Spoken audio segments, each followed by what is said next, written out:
ಒಂದು ಜನಸಾಗರ ಸೇರಿದೆ ಅಂತ ಹೇಳಿದ್ರೆ ಫ್ರೀಡಮ್ ಪಾರ್ಟಿಲಿ ಏನು ಹೇಳಕ್ಕೆ ಇಷ್ಟಪಡ್ತೀರಾ, ಏನು ಹೇಳ್ತೀರಾ ಸರ್? ನಮಸ್ಕಾರ. ನಾನು ಡಾಕ್ಟರ್ ವಿನೋದ್ ಜೋನ್ಸ್ ಅಂತ ಕರ್ನಾಟಕ ಪ್ರದೇಶ ಕಾಂಗ್ರೆಸ್ ಸಮಿತಿಯ ಹ್ಯೂಮನ್ ರೈಟ್ಸ್ನ ಉಪಾಧ್ಯಕ್ಷರಾಗಿರ್ತೀವಿ.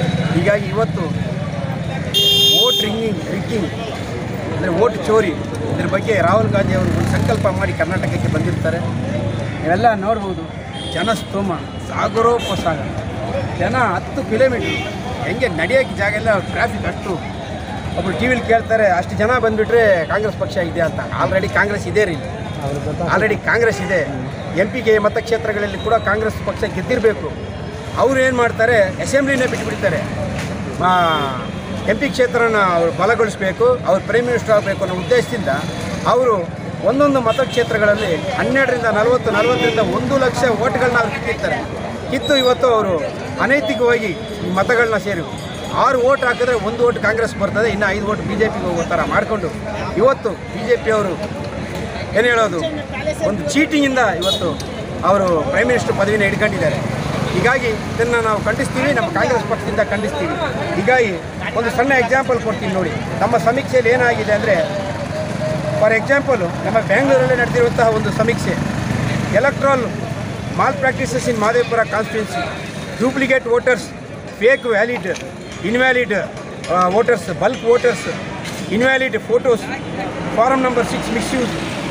ಡೂಪ್ಲಿಕೇಟ್ ವೋಟರ್ಸ್ ಅಂದರೆ ಒಂದು ವೋಟರ್ ಬಂದು 6 ಓಟ್ ಬೇರೆ ಬೇರೆ ಜಾಗಕ್ಕೆ ಬೇರೆ ಬೂತ್ಗಳಲ್ಲಿ ಹೋಗಿ ಓಟ್ ಹಾಕ್ತಾನೆ.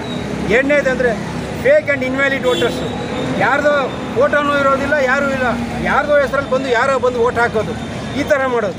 ಆಮೇಲೆ ಬಲ್ಕ್ ವೋಟರ್ಸು, ಒಂದು ಮನೇಲಿ ಯಾರನ್ನು 50 ಓಟ್ ಹಾಕಕ್ಕೆ ಸಾಧ್ಯ ಇಲ್ಲ. ಒಂದು ಮನೇಲಿ 50 ಜನ ಇರ್ತಾರಾ?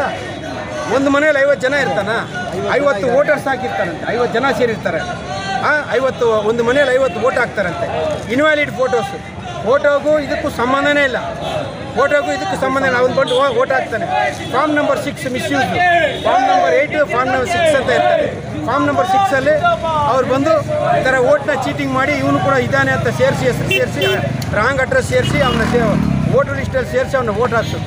ಇದೆಲ್ಲ ಎಂಥ ಪರಿಣಾಮ ಬಿದ್ದಿದೆ ಅಂದರೆ, ಇವತ್ತು ನಮ್ಮ ಕಾಂಗ್ರೆಸ್ ಪಕ್ಷ ಗೆಲುವಿಗೆ ಒಂದು ಒಂದು ದೊಡ್ಡ ಷಡ್ಯಂತರ ಇದೆ. ಈ ವೋಟ್ ರಿಗ್ಗಿಂಗ್ ಅನ್ನೋದು ಕಾಂಗ್ರೆಸ್ ಪಕ್ಷದ ಮೇಲೆ ಒಂದು ದೊಡ್ಡ ಷಡ್ಯಂತರ ಮಾಡಿ ನಮ್ಮ ಕಾಂಗ್ರೆಸ್ ಪಕ್ಷನ ಮುಳುಗಡೆ ಮಾಡಲಿಕ್ಕೆ ಪ್ರಯತ್ನ ನಡೀತಾರೆ. ಇದು ಕರ್ನಾಟಕದಲ್ಲಿ ಮಾತ್ರ ಅಲ್ಲ, ಕರ್ನಾಟಕದಲ್ಲಿ ಮಾಡೋಕ್ಕೂ ಸಾಧ್ಯ ಇಲ್ಲ ಬಿಡಿ.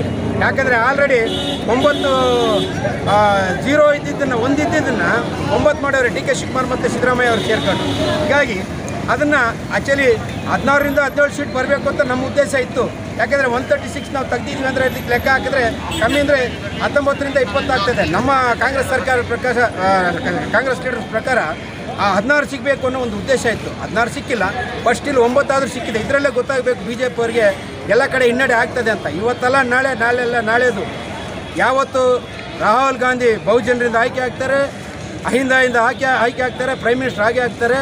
ಮತ್ತು ನಾವೆಲ್ಲ ಒಂದು ಸತಿ ಮತ್ತೆ ಇನ್ನೂ ಈ ಏನು ಹೇಳ್ತೀವಿ, ಕಾಂಗ್ರೆಸ್ ಡೈನೆಸ್ಟಿ ಅನ್ನೋದನ್ನು ಹೆಂಗೆ, ಈ ನೆಹರು ಡೈನೆಸ್ಟಿ ಅನ್ನೋದು ಮತ್ತೆ ಆ ರೂಲ್ ಮತ್ತೆ ಬರ್ತದೆ, ರಾಮರಾಜ್ಯ ಅಂತ ಹೆಂಗೆ ಹೇಳ್ತೀವೋ ಅದೇ ಥರದಲ್ಲಿ ಈ ಏನು ಹೇಳೋದು, ಹ್ಯುಮ್ಯಾನಿಟೇರಿಯನ್ ಗ್ರೌಂಡ್ಸಲ್ಲಿ ಹೆಂಗೆ ಅವತ್ತು ಆ ತಲತಲಾಂತರದಿಂದ ಆ ನೆಹರು ಫ್ಯಾಮಿಲಿ ಬಂದಿದೆ, ಆ ಕೊನೆಯ ಕುಡಿ ಇಲ್ಲಿದೆ. ಇವತ್ತು ಆ ಪ್ರೈಮ್ ಮಿನಿಸ್ಟರ್ ಆಗಲಿಕ್ಕೆ ಓಡಾಡ್ತಾ ಇದೆ ನಮ್ಮ ಜನ. ಅವ್ರ ಶಕ್ತಿ ತುಂಬಿಸ್ಬೇಕು. ಇದನ್ನು ನಾನು ನೋಡ್ತಾ ಇರೋರು ಈ ಕರ್ನಾಟಕ ಪ್ರಾಂತ್ಯದಲ್ಲಿ ಮಾತ್ರ ಅಲ್ಲ, ಇಡೀ ದೇಶದಲ್ಲಿ ನಿಮಗೆ ಒಂದು ಮಾದರಿಯಾಗಿರಬೇಕು. ಇನ್ನೂ ಎಷ್ಟು ದಿನ ಈ ಅನ್ನ ಇಲ್ದಿರೆ, ನೀರು ಇಲ್ದಿರೆ ಈ ಮಾಡರ್ನ್ ಸೊಸೈಟಿಯಲ್ಲಿ ನೀವು BJP ವೋಟ್ ಹಾಕ್ಕೊಂಡು ಇನ್ನೂ ಮಾಡ್ತೀರಾ? ಅವರು ಟೂರ್ ಆಗಲಿ, ಡ್ರೆಸ್ ಆಗಲಿ ಇದೇ ರೆಡಿ ಮಾಡ್ಕೊಂಡು ಪ್ರೈಮ್ ಮಿನಿಸ್ಟರ್ ತಿರುಗ್ತಾ ಇದ್ದರೆ ದೇಶದ ಡೆವಲಪ್ಮೆಂಟ್ ಏನಾಗಬೇಕು? ದೇಶ ಮುಖ್ಯ, ದೇಶನೇ ಮುಖ್ಯ ಅಂತ ಹೇಳಿ ನಾನು ಮಾತು ಮುಗಿಸ್ತೀನಿ. ಜೈ ಕಾಂಗ್ರೆಸ್.